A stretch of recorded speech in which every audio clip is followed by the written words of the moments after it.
நேயர்களே, இப்போ நம்ம பார்க்க போறது, அமெரிக்கா ஈரான் மீது அமெரிக்கா தாக்குதல் நடத்துவதற்கு இயலும். ஆனா ஒருபோதும் ஈராக் போரின் போது அமெரிக்கா செய்ததை போன்று அவர்கள் ஈரானுக்குள்ள இறங்க முடியாது, கால் பதிக்க முடியாது அப்படின்னு ஆய்வாளர்கள் தெரிவிக்கிறாங்க. அப்ப என்ன செய்யலாம் அப்படின்னா, ஒரு இன்டர்நேஷனல் எக்ஸ்பர்ட்ஸினுடைய ஆய்வு கட்டுரையின் தமிழாக்கம் அல்லது அவர்களுடைய பார்வைகளை குறித்து நான் உங்களுக்கு தருகிறேன். மேலிருந்து குண்டு போடலாம். F-15, F-35, B-2 பாம்பர்ஸ் வரைக்கும் அவர்கள் பயன்படுத்தலாம்.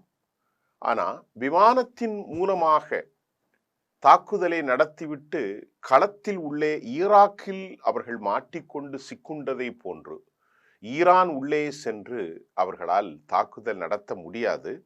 ஆனாலும் அவர்கள் என்ன செய்யலாம் என்ற ஒரு ஆய்வை நாம் பார்க்கிறோம். ஒருவேளை ஈரானோடு அவர்கள் போரிட்டு குண்டுகள் B-2 பாம்பர்ஸை போட்டாலும் அவர்கள் ஈரானுக்கு எதிரான சதி நடவடிக்கைகளை உளவு அமைப்புகளின் மூலம்தான் செய்ய முடியும். அதை விட்டுட்டு நேரடியா ஈரானுடைய IRGCயோடு மற்றும் தீவிர இஸ்லாமிய மத நம்பிக்கை படைகளோடு அவங்களால ஒருபோதும் போரிட முடியாது. போரிட்டால் வெற்றி பெறவும் முடியாது, ஆட்சியை மாற்றவும் முடியாது. அப்படிங்கிறதான் இப்ப நமக்கு கிடைச்சிருக்கிறது. இப்ப அமெரிக்கா ஈரான் நாட்டின் உள்ளே இறங்காமல், உள்ள கால் வைக்காம தன்னை தற்காத்து கொள்ளும் வகையில் செயற்பட்டு வரும் அப்படின்னு ஆய்வாளர்கள் ரொம்ப தெளிவான கருத்து. போர் நடந்தால் அமெரிக்காவினுடைய குறி எதுவாக இருக்கும்? இப்ப நமக்கு என்ன கேள்வினா, அப்படின்னா ஆட்சி மாற்றம் ஒன்றுதான் மாற்றம் அப்படின்னு அமெரிக்காவும் யூதர்களும் சொல்கிறார்கள். இப்ப நீங்க சொல்றீங்க, அமெரிக்கா ஈரானை தாக்கும் வல்லமை உண்டா? வல்லமை உண்டு. அமெரிக்காவினுடைய கப்பல்கள், அப்ரஹாம் லிங்கன் கப்பல், ஹரி ட்ரூமன் கப்பல், இன்னும் 9 நிலை கப்பல்கள், ஏவுகணைகள், ஏர் ஸ்ட்ரைக் செய்பவர்கள், எலக்ட்ரானிக்ஸ் வார்ஃபேர் சிஸ்டம், ட்ரோன்கள், இன்னும் இன்னும் இன்னும் இன்னும் எத்தனையோ. அவர்களின் நோக்கம் ஒப்பந்தத்தில் கையெழுத்திடு சரண்டராக, இல்லைன்னா ஆட்சி மாற்றம். சரி, அமெரிக்கா மேலிருந்து தாக்கினால் ஆட்சி மாற்றம் வருமா? வராது. அப்படி என்றால் உள்ளே செல்ல வேண்டும். சரி, இப்ப நமக்கு முதல்ல அவர்களின் குறி எதுவாக இருக்கும்? ஈரானை தாக்குனா இதை செஞ்சா எல்லாரையும் வழிக்கு கொண்டு வரலாம் அப்படின்னா அவங்க குறி. முதலாவதாக அணு நிலைகள், இஸ்பஹான், ஃபர்தோஸ், நட்டான்ஸ் போன்ற அணு ஆயுத இலக்குகள். இரண்டாவது தலைவர்களை குறிவைப்பது. மூன்றாவது ஆயத்துல்லா கமேனியை காலி செய்யும், அவரை மரணிக்க செய்ய அவர்கள் குறிவைத்து தாக்குதல். இப்ப இதெல்லாம் எந்த ஒரு சூழ்நிலையிலும் ஆட்சி மாற்றம் ஏற்படுவதற்கு வாய்ப்பு இருக்கா அப்படின்னா, இதனால ஒரு பெரிய ஆட்சி மாற்றம் வராது என்பதையும் சர்வதேச காணொலியினூடாக நாம் அறிய முடிகின்றது. எப்படி சொல்றாங்கன்னா, அணு உலைகளை உடைச்சால் ஒன்றும் ஆட்சி மாற்றம் வராது, இல்ல சில தலைவர்களை கொலை செய்தாலும் ஆட்சி மாற்றம் வந்து விடாது. ஏன் உச்சபட்ச தலைவர் ஆயத்துல்லா கமேனியை கொலை செய்தாலும் ஆட்சி மாற்றம் வராது. ஆனால் ஒரு கதை என்னவென்றால், அவர்களுடைய IRGC எலைட் சொசைட்டில 2 லட்சம் வீரர்கள் இஸ்லாமிய வழி மார்க்க வழிமுறை அடிப்படையில் பயிற்சி பெற்றவர்களாக இருக்கிறார்கள். IRGCயினுடைய இந்த 2 லட்சம் வீரர்கள் இஸ்லாமிய மார்க்க வழிமுறை அடிப்படையில் பயிற்சி பெற்றவர்களை களத்தில் அவர்கள் சந்தித்தால் மிக பெரும் சிக்கலை அமெரிக்கா வீரர்கள் காலி செய்வார்கள். இந்த IRGC மட்டும்தானா அப்படின்னா, இன்னொரு இஸ்லாமிய பிரிவு பேர் பஷி. இந்த பஷி படைப்பிரிவு நாடு முழுவதும் உளவு வேலைகளை கண்காணிக்கும் ஒரு இஸ்லாமிய ஜிஹாதிய மார்க்க அடிப்படை கொண்ட 4 முதல் 5 இலட்சம் அடிப்படையிலே பயிற்சி பெற்ற பஷி படை வீரர்கள் ஈரானில் இருக்கிறார்கள். இது தவிர ஒரே வழி, IRGC அழித்தால் மட்டுமே அமெரிக்காவுக்கு சாத்தியம். ஆனால் IRGC அழிக்க முடியுமா? Iran revolutionary guards and caps America நிச்சயமாக இயலாது என்கிறார்கள். அமெரிக்காவில் ஐஆர்ஜிசி அளிக்க முடியாது, பஷி அளிக்க முடியாது. 8 லட்சம் பேர் இருக்காங்க. ஒருவேளை கெமைனி அளித்தால் ஈரான் மீண்டும் மீண்டும் அது பலப்படுமே தவிர ஒருபோதும் ஈரான் பலவீனமாகாது. இதனையெல்லாம் அமெரிக்கா ஒருபோதும் செய்ய இயலாது என்ற கருத்து தற்போது வெளியாகி இருக்கிறது.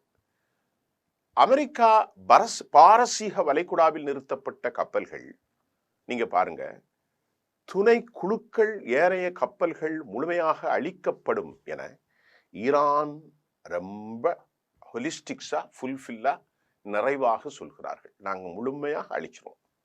ஆனா ஈரான் நாட்டின் உள்ளே நடப்பது பலம். அமெரிக்கா அரபுகளும் கூட அவர்களை கைவிட்டார்கள். ஈரானுக்கு ஆதரவாக நாடும் ஒன்றிணைந்திருக்கிறது. அரபுகளும் கூட அமெரிக்காவுக்கு அவர்கள் ஆதரவில்லை. ஈரானுடைய பலம் என்ன? பாலிஸ்டிக்ஸ் ஏவுகணைகள், ட்ரோன்கள்.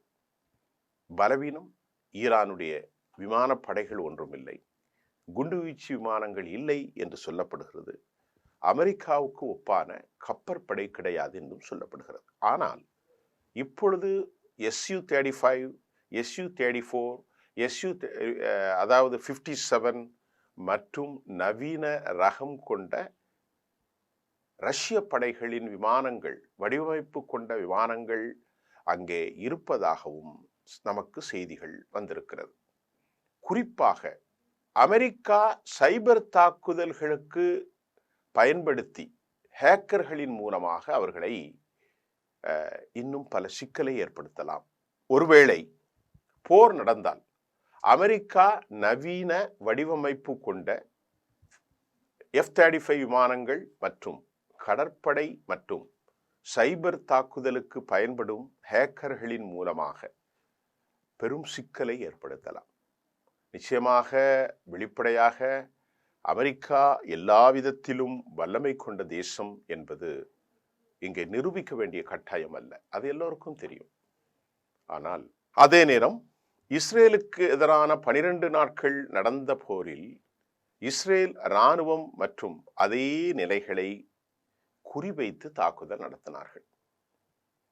இப்ப இஸ்ரேல் எதை நடத்தினாங்க அப்படின்னா, ஈரானுடைய இராணுவ நிலைகளை குறிவைத்து தாக்கினார்கள்.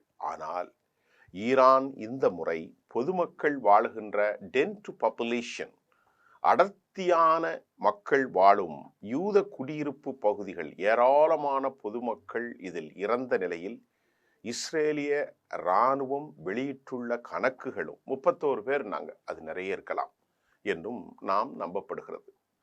இந்த 12 நாட்கள் போரில் ஈரான் ஏராளமான அனுபவங்களை பெற்றுக்கொண்டது.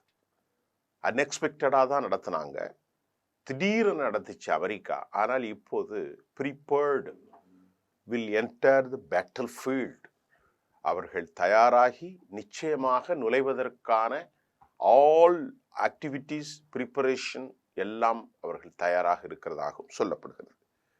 கடந்த முறை பாலிஸ்டிக்ஸ் 591 பாலிஸ்டிக் ஏவுகணைகளை ஈரான் இஸ்ரேல் மீது ஏவி இருந்தது குறிப்பிடத்தக்கது. 591 பாலிஸ்டிக். இதுல குறிப்பா சொன்னா ஹஜ் காசம், Kasim Sulaiman, Fattah 1, Fattah 2, hyper ஷேகான், ஈமாம், sigil, கஹர் மற்றும் கதர், கெரம்ஷோர் போன்ற இன்னும் நிறைய இருக்கு, மிராஜ் போன்ற ஏராளமான பாலிஸ்டிக்ஸ் ஏவுகணைகள் மூலம் பெரும் சேதாரத்தை ஏற்படுத்தியது. ஆனால் இஸ்ரேல் அதை மறைத்தது. இந்த முறை இதுல ரொம்ப முக்கியமாக ஈரானுடைய சிறப்பு, கிளஸ்டர் மிசைல் பெர்ஷபா போன்ற பகுதிகளில் ஈரான் கிளஸ்டர் மிசைல்னா மிசைல் வெடித்து பல பல பல பல மிசைல்கள் 12-10 அளவிற்காக தாக்கி அழிக்கும். ஒரு பகுதியில் விழுந்தவுடன் அதிலிருந்து கொத்து குண்டுகளை போன்று ஏவுகணை கொத்துக்கள். இது ஷபா பகுதியில், அஷ்ஷபா பகுதியில, பெட்ஷபா, நாட் அர்ஷபா, பெட்ஷபா பகுதிகளில் யூத மக்கள் அடர்த்தியாக இருந்த பகுதியை நோக்கி வீசியது. ஆனால் இதனுடைய சேதாரத்தை நாம் அளவிட முடியாது என்ற ஒரு கருத்தும் வந்திருக்கிறது.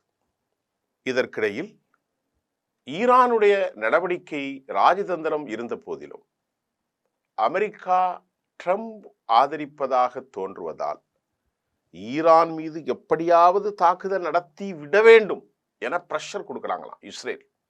இஸ்ரேல் அழுத்தம் கொடுப்பதாக நேற்று இரவு செய்தி வந்திருக்கிறது.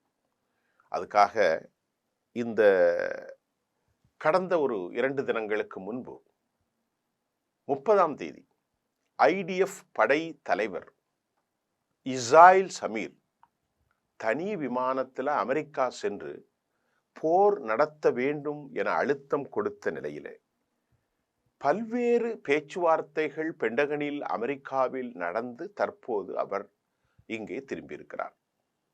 நான் ஏற்கனவே சொன்ன மாதிரி ஜனவரி 30ஆம் தேதி தான் இந்த பேச்சுவார்த்தை இராணுவ மட்டங்களிலான அமெரிக்கா இஸ்ரேல் பேச்சுவார்த்தை நடந்து 2 அமெரிக்க அதிகாரிகளும் இதில் கலந்து கொண்டதாக ஜெருசலேம் போஸ்ட் இஸ்ராயில் சமீர் மற்றும் 2 பேர் கலந்து கொண்ட செய்தி வெளியிட்டிருக்கிறது. இந்த தாக்குதலை பற்றி வெளியிட்ட ஜெருசலேம் போஸ்ட் இது நடக்கலாம், that could happen, நடக்கலாம் 2 வாரங்கள் அல்லது 2 மாதங்களுக்கு பின்பு கூட தாக்குதல் நடத்தப்படலாம் என கணிக்கப்பட்டுள்ளதாக செய்திகளை வெளியிட்டிருக்கிறது. இதுக்கிடையில இஸ்ரேல் இராணுவத்தினுடைய ரேடியோ அலைவரிசை மூலம் வெளிவந்த செய்தி ஊடாக 2 வாரங்களுக்குள் அல்லது 2 மாதங்களுக்குள் தாக்கப்படும் என இஸ்ரேல் ரேடியோ சொன்னது, ஜெருசலேம் போஸ்ட் அல்ல. அது உடனடியாக தாக்குதல் நடத்த மாட்டார்கள் என்றும் அவர்கள் கூறினார்கள். இதெல்லாம் திசை திருப்புற வேலை. அமெரிக்காவினுடைய பேச்சுவார்த்தை நடத்தி அமெரிக்காவுடைய சார்பில் டேன் கேயின் அவரும் கலந்து கொண்டார். முக்கியமான ஆள். இப்போ இதெல்லாம் பேசி என்னென்ன பேசினாங்கன்னா ரகசியம் வெளியே வராது. அவர் வெளியே வந்துட்டார். அமெரிக்காவுக்கு கடுமையான பிரஷர். இஸ்ரேலுக்கு திரும்பி வந்த முசாத்தினுடைய சீஃப் டேவிட் பர்னே, இஸ்ரேல் கோட்ஸ், அது மாதிரி இயால் ஜமீர், இவங்க 3 பேரும் உட்கார்ந்து ரொம்ப முக்கியமான பேச்சுவார்த்தையில் இஸ்ரேலுடைய பாதுகாப்பு தற்போது பலப்படுத்தப்பட்டிருக்கிறது. அதே நேரத்தில் அமெரிக்கா ஈரானுடன் ஒரு செயல் திட்ட அடிப்படையில் போரை நடத்த இயலாமல் சமாதானம் செய்துவிடக்கூடாது என்பதில் இஸ்ரேலில் பெஞ்சமின் நெதன்யாகு ரொம்ப கவலைப்படுவதாக, இஸ்ரேல் கவலைப்படுவதாக ஜெருசலேம் போஸ்ட் தன் செய்தியில் இருக்கிறது. இந்த மீட்டிங்கில் அவங்க என்ன சொல்லியிருக்கிறாங்கன்னா, ஈரானுடைய பலிஸ்டிக்ஸ் கெப்பாசிட்டி, ஈரானுடைய இராணுவ பலம், ஈரானுடைய நியூக்ளியர் வெப்பன்ஸ் குறித்தும் டேவிட் பர்னே, இஸ்ராயில் சமீர், இஸ்ரேல் கர்ட்ஸ் விவாதித்ததாகவும், இஸ்ரேல் பாதுகாப்பு ஏர் டிஃபென்ஸ் சிஸ்டம் மிகுந்த கவனமாக ஆய்வுக்கு உட்பட்டது. இது முதல்ல அவங்களுடைய கவலை. 2வது கவலை என்னன்னு பாருங்க. ஈரானை சுத்தி இருக்கக்கூடிய பிராக்சிகள் யார்?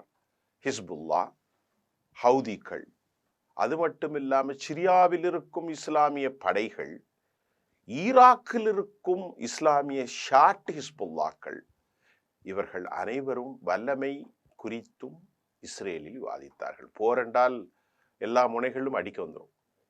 அவர்களுடைய குறி இஸ்ரேலிய முக்கிய நகரங்கள் மற்றும் அதிகம் வாழும் பகுதிகள் குறி.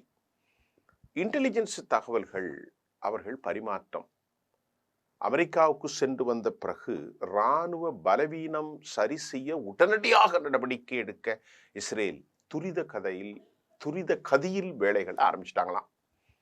அதே நேரத்தில் அமெரிக்காவுடனான கூட்டுப்படை அதிகரிக்கும் வகையில் பயிற்சி மேற்கொள்ள திட்டமிட்டுள்ளதாகவும், ஈரான் கடற்படை வலிமையான ஒன்று என்பதில் ஐயமில்லை. அமெரிக்காவோடு இணையாக இல்லாவிட்டாலும் ஈரானுடைய கடற்படையும் வலிமையாக இருக்கிறது. இதற்கிடையில நேற்று கிடைத்த தகவல், பரசிக வளைகுடாவிலிருந்து அமெரிக்க கடற்படை, அமெரிக்க கடல் தந்தை ஆப்ரஹாம் அப்படியே மூவாகி இந்திய கடற்படைக்குள்ள போயிட்டாங்களாம். ஏன்னு கேட்டா, அங்க நடந்த போர் பயிற்சியில் இவர்கள் உண்மையானவற்றை வீசினார்களாம் ஒன்றுக்கொருவர். யாரு? ஈரானும் சீனாவும் ரஷ்யாவும். இதனால் எங்களுக்கு ஆபத்து இருக்கிறது என உணர்ந்து கொண்டு அமெரிக்க கடற்படை ஆப்ரஹாம் லிங்கன் மூவ் ஆயிருப்பதாகவும் செய்திகள் வந்திருக்கிறது. இதுதான் இப்போ தற்போது விவகாரம். இந்த செய்தியில வலிமையான தாக்குதல்களை நடத்தினால் ஈரானின் ஆட்சி மாற்றம் கொண்டு வர முடியுமா? ஒருபோதும் முடியாது. எல்லாவற்றையும் அழிக்க முடியுமா? அதுவும் முடியாது. பஷி படைகள் இருக்கிறது, ஐஆர்ஜிசி படைகள் இருக்கிறது. கொமெனி அழித்தாலும் யாரை அழித்தாலும் உள்ளே சென்று ஈராக்கில் சுட்டு கொண்டு போதை போல், அதே போன்று ஆப்கானில் அவர்கள் மாட்டியது போல் அமெரிக்கா உள்ளே இறங்காது. அப்ப ஆட்சி மாற்றத்திற்கான வழிகள் இல்லை. அமெரிக்கா வலிமையான இராணுவமா? 100%. அமெரிக்காவின் கடற்படை, அமெரிக்காவின் ஏர் ஸ்ட்ரைக், அமெரிக்காவின் டிஃபென்ஸ் சிஸ்டம், அமெரிக்காவுடைய இன்டெல், இவர்கள் இரண்டும் சேர்ந்தாலும் வலிமைதான். அதில் ஒன்றும் சந்தேகம் இல்லை. அதையெல்லாம் ஈரானில் ஆட்சி மாற்றம் ஏற்படுத்த சாத்தியக்கூறுகள் இல்லை. காரணம் 56 விழுக்காடுக்கு மேற்பட்ட ஈரான் மக்கள் அரசை ஆதரிப்பதாக சொல்லப்படுகிறது. மீது ஏனைய பொதுமக்கள் அங்கெங்கும் இருக்கலாம். ஆக அமெரிக்காவுக்கு இருக்கிற ஒரே வாய்ப்பு நேரடியாக உள்ளே இறங்காமல் ஏதாவது சதி செய்யலாமா என்பதை சொல்லியிருக்கிறார்கள். இதற்கிடையிலே எங்களை தாக்கினால், எங்கள் நாட்டிலிருந்து தாக்கினால் நாங்கள் மறு தாக்குதல் நடத்த வேண்டி இருக்கும் என யுனைடெட் அரபு எமிரேட்ஸும் சவுதியும் நேற்று மாறுபட்ட ஒரு கருத்தை தெரிவித்திருப்பதும் தற்போது ப்ரோவோக், அதாவது ஒரு ஒருங்கிணைப்பு நடவடிக்கையாக, தூண்டுதல் நடவடிக்கையாக பார்க்கப்படுகிறது. நேற்று கிடைத்த மிக துல்லியமான கருத்தாக்கத்தை நான் உங்களுக்கு பகிர்ந்திருக்கிறேன். நேயர்களை தொடர்ந்து நாளை பார்ப்போம். நன்றி.